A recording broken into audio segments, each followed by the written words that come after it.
Hello, everyone, and welcome to another episode of Autism Stories. I'm your host, Doug Bletcher, the founder of Autism Personal Coach. Autistic people are the true experts of the autistic experience, and Autism Stories is where we interview autistic people to learn from their diverse stories, experiences, and get their insights. If you would like to be notified about each week's episode of Autism Stories, we suggest you subscribe on your favorite podcast listening platform. On today's episode, Cyndi Gerlach joins us to discuss her experience regarding being a board of director and how public school can be improved for autistic students. We hope you enjoy today's conversation. Cyndi, thanks so much for joining me here on Autism Stories. Oh, my pleasure. I'd love to start out our conversation by learning, where does your story in the autistic community begin? I had to think about that because it actually started before I really sort of knew what autism was. And it started with my older son. When he was in preschool, we were having his preschool over, all his preschool classmates over for a backyard sort of barbecue. And everybody was invited. And I got a phone call from a mom who said to me that her child couldn't attend because mm, her older brother was autistic and they couldn't handle being in environments where there was lots of stimulation. And for me that was like, well, and my initial reaction is, well, what would it take for her to be able to come? And or for your family to come? And she said, well, we would need to come before everybody else. We would need to, there couldn't be narrow spaces. And I said, okay, well, we can do that. You can just come early. We'll move the cars out of the way so you can walk in the backyard and through the gate. And she was like, nobody's ever done that for us before. And I was just like, well, but why wouldn't we? And so my oldest was 5 at the time, and my middle son was 3. And we then started going through a process of his, he had speech, then the speech disappeared, and he was quite social, and but things were sort of missing that other people had pointed out to me. And so we ended up going through the struggle of trying to find an assessment for him, but because he didn't fit the normal sort of criteria 25 years ago, he was super social, even though he didn't he had words and language. And what I didn't realize is as he started to get new words, he was losing old words. And then he lost all his speech by 3.5. So we went through a process of trying to figure out what was amiss, so to speak. And it took us a while, but we ended up with a diagnosis of autism and didn't know much about it. Basically read 3 books, decided that ABA wasn't our choice. We ended up doing sort of floor time and just really trying to ascertain what his needs are and how we needed to support him. And so that was basically the start of my introduction to autism 25 years ago, but it it certainly has morphed into more than that now. Now, I wanted to talk to you about the state of learning for autistic students, as you've been a trustee for a school district for more than a decade. What do you think are some important things so that autistic students can have better experiences and school really be a place of learning and growth? So I come from my own experience as an autistic person, not getting diagnosed until 57, and sort of what I experienced within the school system. And then also having my children go through a school system again when when my two younger boys were starting in the school system, it was really, that was sort of the, in our school district, the start of inclusion as opposed to integration, right? So the school district was dismantling specialized programs. They were putting children into classrooms with full-time support. I think the some of the areas that I think still need to be worked on that would make the education experience better for autistic students and children is that presumed confidence, right? So, regardless of having, like, if you're a non speaker or you don't communicate in a particular, the same way as everybody else, the assumption has, we've really moved away from that piece, but we're still not there where presumed competence is recognized. We're making baby steps. We're doing it in the right way. The other the other things that sort of come to mind is, what does neuroaffirming mean? Like, are our classrooms today neuroaffirming, and do they take into that consideration? We still don't have, I think, a strong grasp of what neuroaffirming is. And that's not a negative. It's just, where are we in that, right? The so, and then I have a couple more, sort of that clear communication, provide the why, and don't assume. So what I mean by that is, I find it ironic that when I talk with allistics, I'm adapting how I communicate with them so that they can understand me. But allistics haven't necessarily learned how to communicate so an autistic can understand or comprehend. And, that why, understanding that why. Like, if you're going to make changes, explain the why. And I can adapt. But the reality is, you don't explain the why. It's just assumed that I should know what the why is. But I don't know what the why is. And I think that piece of it, if you look at all of those pieces, I think that understanding someone's communication is really important. But what we're understanding today is that our communication differences are unique to each one of us. And I think we need to stop putting the onus on autistics to adjust their communication style. How do we work together and alongside each other so that we both understand each other? I hope that makes sense. It makes a lot of sense because a lot of times as autistic people, we are judged as being rigid. We're judged as not being able to adapt to change, which ultimately we can only speak for ourselves in that I think I'm great at adapting to change. You just need to give me some time to process the thing. And I need to Yeah. understand why we're doing this thing now and why does it have to happen today and why can't it happen in 2 days or next week or a month from now? Well, exactly. Because I think I used to be told, you always need to have everything your way. And I found that really offensive because I'm like, no, I don't need to have it my way. In fact, I don't want it my way. But because you haven't given me the things that I need in order to adapt or to change or to consider your perspectives, then I fall back to what basically makes me comfortable, right? Because you haven't provided that. So I totally agree with you. Yeah, I think we're looking for safety. Yes. Yes, absolutely. There's definitely been a rise for students and families that choose to leave public school for homeschooling. When families are thinking about deciding whether or not to go the homeschooling route, what do you think are some important factors they should consider? It breaks my heart when I hear families that's what they want to do, because to me that means that the entire system has broken down for their child.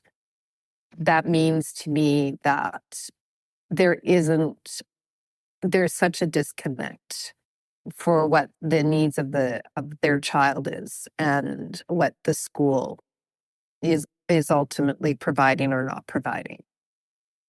One of the things for me is, I think it's things to consider before making that decision. Is this about your child versus more, is this about you as the parent, right?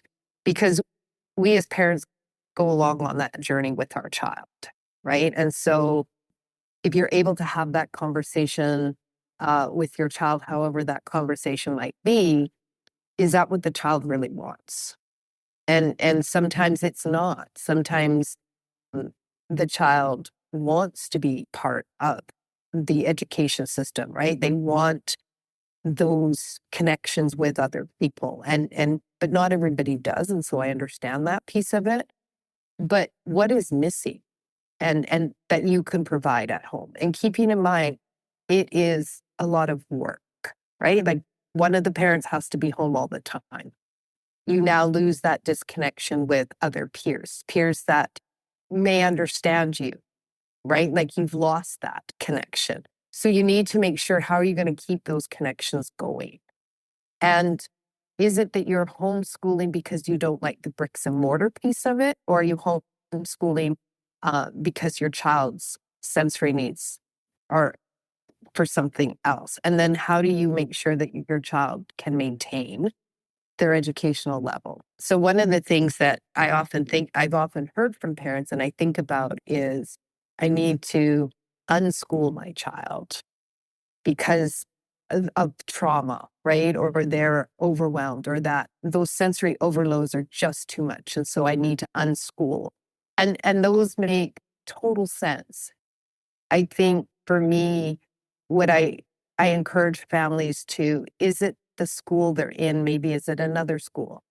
Is it a different school district? Is it, can you do a combination of online learning and in-class learning, depending on the school district, right? And so, but ultimately for me, when I hear families wanting to do that, it's because there's been a breakdown between the education system and the family. And ultimately the child is losing.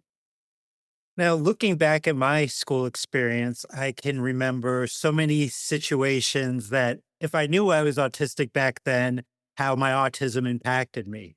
What might be some experience you had in school that your autism impacted you but went unrecognized? I'm sure there's probably too long of a list, but My entire life, right? My entire life. Like, when I was reflecting on that question, I was reflecting on sort of those core deficits that we know today that weren't recognizable in, because when I went to school, it was what, 1 in 10,000 people had autism, right? And they were looking at that autistic individual who showed significant co-occurring conditions that, you know, that made it impossible for them to sort of um, function in a society that was quite rigid and very judgmental in all aspects.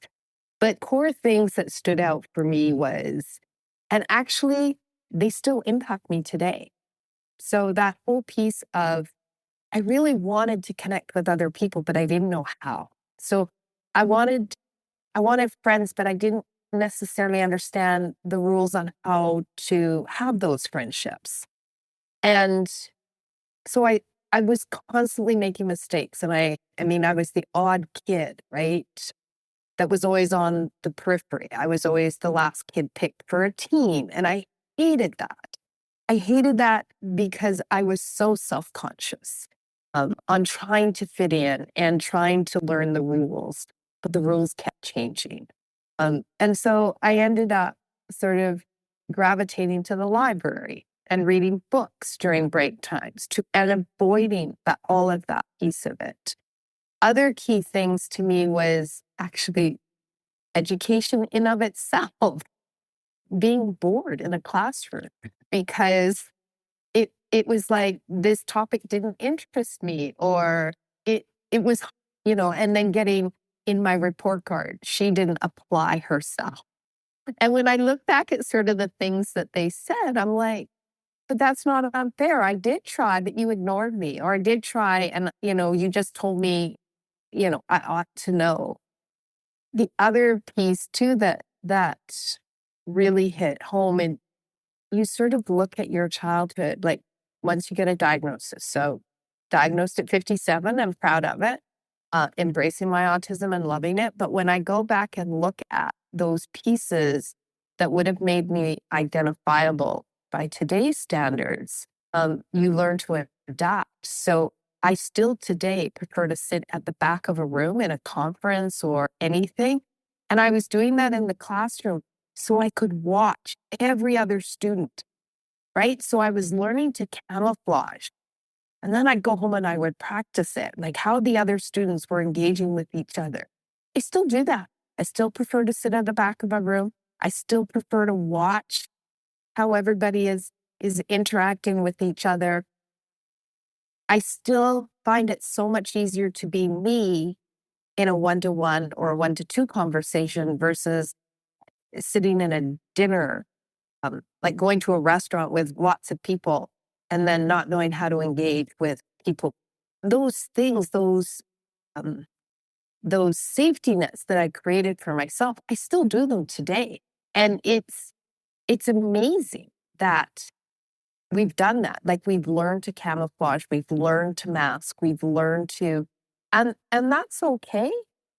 But what's really nice is when I get to have conversations or just be myself with other um, autistics, other neurodivergent people uh, who embrace themselves and are more supportive and accommodating. And I love that. Like I love being in that world. You said a lot of really smart things there, but one thing that I really particularly liked was that our traits being younger and being in school are still existing today. Like, if I started listing off some of those things in fifth grade, sixth grade, ninth grade, 12th grade, those things still impact me today. And I was just kind of like masking in those situations, even in those positive experiences about things that worked for me. As you were saying that, I remember when my parents, so I would prefer to play with younger kids than kids my own age. And I didn't realize that my parents used to say to me, why can't you play with children your own age? Or I'd be far more comfortable with adults than kids sort of my own age. And it wasn't until I had a conversation with somebody who said, it's because you already figured out how that play skill was needed. So it was harder for me to play with kids my own age because I didn't recognize the cues. But because I'd sort of learnt the cues, it was easier to play with somebody who was 2 or 3 years younger than me because those skills I'd already learned. So I always felt like I was delayed in that social skill piece. And I really do think we put a lot of emphasis on, oh, children need to learn those play skills. But do we? Because as adults, right? Like I've learned to figure it out. And I think that's what we have to be open to, right? Is that acceptance. It's okay. I don't need to play with somebody. If I'm an 8-year-old, I don't need to play with another 8-year-old. It's okay to play with a 6-year-old or, to play chess or checkers with adults. Right? Like it's okay. I'll play checkers with anyone. Yeah. I lose, but that's okay. Now, you currently are a co chair for the Autism Alliance of Canada. We were talking a little bit earlier about your experience as a trustee for a school district. I'm wondering how that might have prepared you to be a board of director to navigate getting your voice heard and valued on a board as an autistic person, because a lot of times we kind of end up being those token autistic person on a board. I'm gonna back the question up a wee bit because I've actually I've sat on many, many boards as a quote unquote non-autistic person and until I got a diagnosis. So as an autistic person, I've been sitting on boards for a long period of time. Um, and I have chaired boards, I have chaired committees. I think the reason that I'm drawn to governance or I'm drawn to being on boards is because they're often within a structured environment, right? And and I sort of I just finished my term with Inclusion BC, so I sat on their board for 8 years. And for me, it's really truly about making sure that the voices of autistic people who are often overlooked, not represented, have their voices or perspectives heard. So it's why I ran to be a school board trustee, is because nobody understood my advocacy. And if I wanted to make changes to policy, that's where I needed to be, right? And you could say that my two children dragged me into politics in a way that I never thought that I would be involved. Being the Autism Alliance, I started my journey there with getting involved as a volunteer with the Canadian Autism Leadership Summit that they have, and and then uh, getting also volunteering on their governance committee because that's where my strength is. At least I think so. Maybe others don't. But then, being selected to be on their board, and also making sure and amplifying the autistic voice, right? Like making sure, but also making sure that uh, we are looking at the continuum of the spectrum as opposed to just individuals that are able to advocate for themselves. And that to me is really, really important. And I think my co-chair currently right now is a parent, and so we bring that balance of that parent perspective. And then I'm also an autistic parent. Mm, But you're working alongside in the alliance with, the lobbying and making the federal change to policy about trying to improve the lives of autistics. Having that lived, but also living experience is critical because I'm quite capable of advocating for myself and getting my needs met. My two sons, of which I do everything for, including all of this work, is to make sure that their lives, because they both have high needs, they both will require supports for the rest of their lives, but I want them to have a quality life. They're going to have quantity, but I want them to have a quality life. I want them to have the same opportunities as every other Canadian should have. And for me, all my directors' roles, all of that governance work have intertwined themselves into developing and changing policy to make sure that autistics are front and center. So, school districts, same type of work, policy work to make those changes that are needed. Um, and then the Alliance and Inclusion BC, all of that is similar work.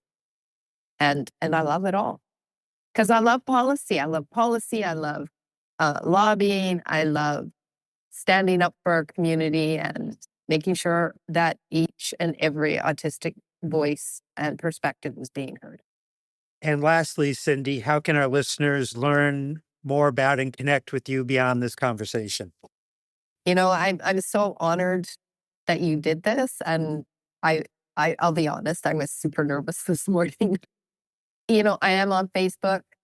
It I don't do a lot of social media. I'm not out there. I love these intimate conversations with the other autistic people and neurodivergent people. And so you can reach me through Facebook. You can also reach me, you can email me at cindygerlach@telus.net. And and I'm also on LinkedIn. So you can also reach me that way as well. Well, this was a fantastic conversation, Cyndi. Thank you so much for making time to talk with me and for all our listeners today.